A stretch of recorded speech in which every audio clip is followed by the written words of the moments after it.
Welcome to Microbiome Hub with Nidhi YouTube channel. Please like, share and subscribe this YouTube channel. Today we will be studying about autoclave, which is an instrument used in different laboratories like microbiology laboratories.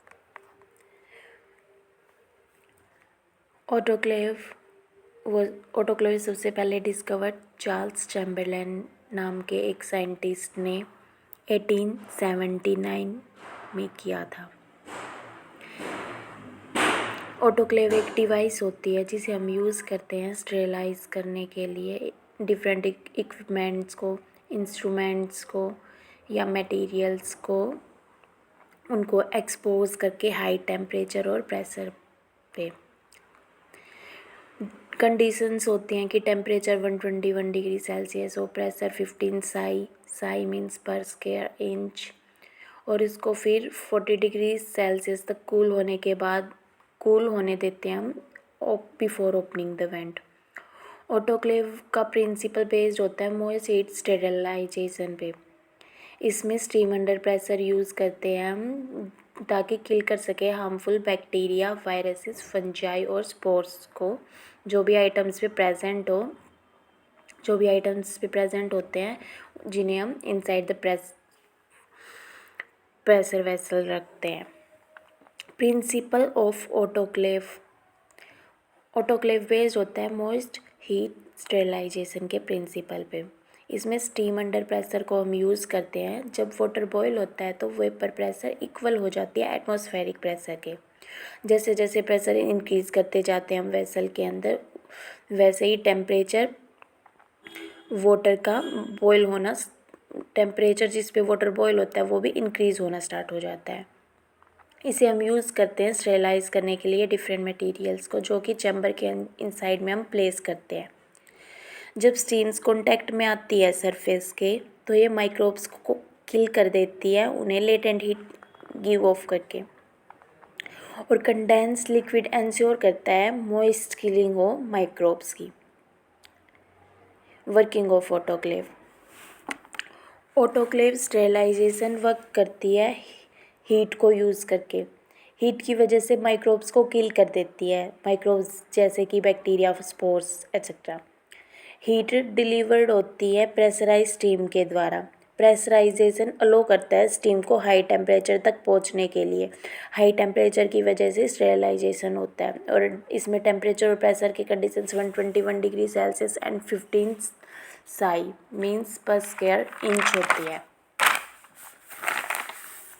फिर हम अलो करते हैं, इसे ठंडा होने के लिए अलो करते हैं 40 डिग्री सेल्सियस तक बिफोर ओपनिंग द वेंट। और जब होल स्टीम रिमूव हो जाती है इसके अंदर से तो उसका मतलब होता है ऑटोक्लेव ने स्टेरिलाइज कर दिया है सभी मटेरियल को जिसे भी हम बाहर निकालते हैं। We need to take some precautions using autoclave like plenty of water present होना चाहिए बॉयलर में before turning on heat. Autoclave door हमें प्रॉपरली क्लोज करना चाहिए, और हीट रेजिस्टेंट ग्लव्स का यूज़ करना चाहिए जब भी हम इसमें से आइटम्स को रिमूव करते हैं, हॉट ग्लास वेयर्स वगैरह को। और इस वेट करते हैं प्रेशर को ड्रॉप होने के लिए 0 टाइम रिमेनिंग पे before opening the door. Different applications of autoclave like इसे यूज़ करते हैं microbiology, medicine, mycology etcetera field में स्टेरिलाइज करने के लिए इंस्ट्रूमेंट्स को डिफरेंट फील्ड में यूज़ किया जाता है, लैब मीडिया, लैब ग्लासवेयर और इक्विपमेंट्स को स्टेरिलाइज करने के लिए। 2 टाइप्स ऑफ ऑटोक्लेव प्रेजेंट होते हैं, horizontal and vertical autoclave. Autoclave use करते हैं हम लेबोरेटरीज़ में। हॉरिजेंटल में चैम्बर हॉरिजेंटली ओरिएंटेड होता है, जबकि वर्टिकल में वर्टिकली ओरिएंटेड चैम्बर होता है। हॉरिजेंटल हैज़ लार्ज कैपेसिटी होती है बल्कियर आइटम्स के लिए, while vertical autoclave have smaller capacity. Horizontal autoclave में स्लाइडिंग डोर्स प्रेजेंट होते हैं, वर्टिकल ऑटोक्लेव में टॉप लोडिंग डिज़ाइन होता है इजी लोडिंग के लिए। हॉरिजेंटल में बेटर विजिबिलिटी होती है इनसाइड द चैम्बर, वर्टिकल में स्टैंडर्ड विजिबिलिटी होती है। हॉरिजेंटल में मोर फ्लोर स्पेस होता है than vertical and less height होती है than vertical. Horizontal more expensive होता है देन वर्टिकल। हॉरिजेंटल लार्ज और हैवी होता है while vertical autoclave is small and light weighted. Horizontal autoclave more complex होता है than vertical autoclave. Horizontal autoclave suitable होता है बल्कियर आइटम्स के लिए, लार्ज क्वांटिटीज़ के लिए, और जबकि वर्टिकल ऑटोक्लेव सूटेबल होता है स्टैंडर्ड आइटम्स के लिए और स्मॉलर क्वांटिटीज़ के लिए। हॉरिजेंटल ऑटोक्लेव को हम यूज़ करते हैं इंडस्ट्रीज़ रिक्वायरिंग बल्क स्टेरिलाइजेशन, जबकि वर्टिकल ऑटोक्लेव को हम डिफरेंट लेबोरेटरीज, मेडिकल फैसिलिटीज़ और रिसर्च इंस्टीट्यूशंस लाइक लेबोरेटरीज वगैरह में यूज़ करते हैं। Next, we will be studying about autoclave indicators in next class.